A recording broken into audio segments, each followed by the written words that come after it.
but the inflammation and the trauma will change the epigenetics, right? And epigenetics, which you all talk about beautifully in your testing, by the way. And I have my testing here, I have my mom's testing here, and you all talk about epigenetics, right? It's how the environment influences your genes. We're not going to change our DNA, right?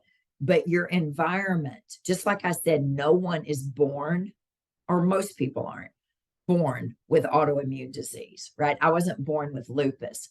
My trauma, the epigenetics, triggered those genes in my body to turn on that autoimmune marker in my body. So epigenetics is fascinating to me, the study of on top of your genes, right? And how your environment changes the genetic code in there a little bit.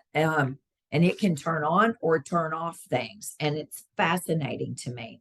And for me, it was the trauma that turned it on. But inflammation, your diet can switch on that Crohn's marker, right? That celiac disease marker, that ulcerative colitis marker. We know that. So I love this page that you have here about inflammation. It's funny, when I compared my mom and me together, so you've got this page that talks about, so I tested for generalized inflammation. I tested negative for the marker for increased levels of inflammation, which is the TNF marker, I do believe. But it says you may still have inflammation present, right? So this is your genetics. But if I eat all the processed packaged bag food I want, I'm going to turn that on. It's fascinating to me. The same with the arachidonic acid. I have normal levels of the pro-inflammatory fatty acid, arachidonic acid, but there may still be inflammation present.